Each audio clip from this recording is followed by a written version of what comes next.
मेरी बहन की शादी को 4 साल हो गए हैं। मैं कभी उसके घर नहीं गया। होली, दिवाली, भाई दूज पर कभी कभी मम्मी पापा जाते हैं। मेरी बीवी एक दिन मुझसे कहने लगी, आपकी बहन जब भी आती है उसके बच्चे घर का हाल बिगाड़ कर रख देते हैं, खर्च डबल हो जाता है। और तुम्हारी माँ हमसे छुपा छुपा कर कभी उसको साबुन की पेटी देती है, कभी कपड़े, कभी सर्फ के डब्बे, और कभी कभी तो चावल का थैला भर के दे देती है। अपनी माँ को बोलो ये हमारा घर है, कोई खैरात सेंटर नहीं। मुझे बहुत गुस्सा आया।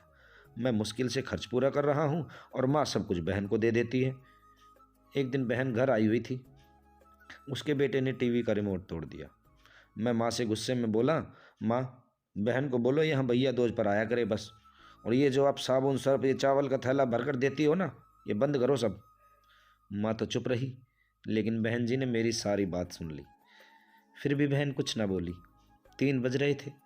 अपने बच्चों को तैयार किया और कहने लगी, भाई मुझे बस स्टॉप तक छोड़ाओ। मैंने ऐसे ही टोक कर कहा, रुक जाते कुछ दिन और, लेकिन वह मुस्कुराई, नहीं भाई, बच्चों की छुट्टियां ख़त्म होने वाली हैं। फिर जब हम दोनों भाइयों में ज़मीन का बंटवारा हो रहा था तो मैंने तब भी साफ इनकार कर दिया कि मैं अपनी ज़मीन में से बहन को हिस्सा नहीं दूंगा। बहन सामने बैठी थी, वो खामोश थी, कुछ नहीं बोली। माँ ने कहा, बेटी का भी हक होता है, लेकिन मैंने कहा नहीं, कुछ भी हो जाए मैं बहन को हिस्सा नहीं दूंगा।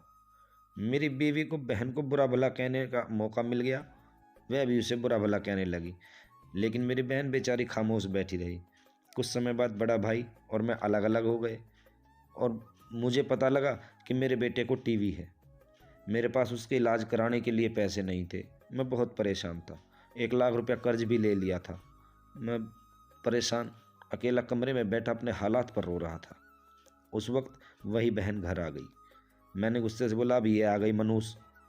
मैंने बीवी को कहा, कुछ तैयार करो बहन जी के लिए। तभी मेरी बीवी पास आई और बोली, कोई ज़रूरत नहीं है कुछ भी बनाने की इसके लिए। फिर 1 घंटे बाद मेरी बहन मेरे पास आई और बोली, भाई परेशान हो? बहन ने मेरे सर पर हाथ फेरा, बड़ी बहन हूँ तुम्हारी, अब देखो मुझसे भी बड़े लगते हो। फिर मेरे करीब हुई, अपने पर्स से सोने के कंगन निकाले, मेरे हाथ में रखे और आहिस्ता से बोली, पागल तू ऐसे ही परेशान होता है, ये कंगन बेचकर अपना खर्च कर, बेटे का इलाज करवा। शक्ल तो देख जरा, क्या हालत बना रखी है तूने अपनी। मैं खामोश था, बहन की तरफ देखे जा रहा था। वह आहिस्ता से बोली, किसी को ना बताना कंगन के बारे में, तुमको मेरी कसम है। मेरे माथे पर तिलक किया और 1,000 रुपये मुझे दिया, जो 150 के नोट थे। शायद उसकी जमा पूंजी लग रही थी। मेरे जेब में डालकर बोली, बच्चों को कुछ खाने के लिए ला देना, परेशान ना हुआ कर। जल्दी से अपना हाथ मेरे सर पर रखा, देख तेरे बाल भी सफ़ेद हो गए। वो जल्दी से जाने लगी। उसके पैरों की तरफ मैंने देखा, टूटी हुई जूती पहनी थी, पुराना सा दुपट्टा ओढ़ रखी थी। वह जब भी आती थी वही दुपट्टा ओढ़ कर आती। हम भाई के इतने मतलबी परस्त होते हैं, बहनों को पल भर में बेगाना कर देते हैं, और बहनें भाइयों का जरा सा दुख बर्दाश्त नहीं कर सकती। और वो हाथ में कंगन पकड़े जोर जोर से रो रहा था। उसके साथ मेरी आंखें भी नम थी। अपने घर में भगवान जाने कितने दुख सहती रही होगी। कुछ लम्हा बहनों के पास बैठकर उनका हाल चाल पूछ लिया करो, शायद उनके चेहरे पे लम्हों के लिए एक सुकून आ जाए।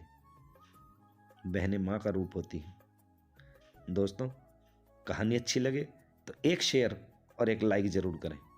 मिलते हैं आपसे अगली ऐसी ही किसी कहानी में। तब तक के लिए जय श्री राम।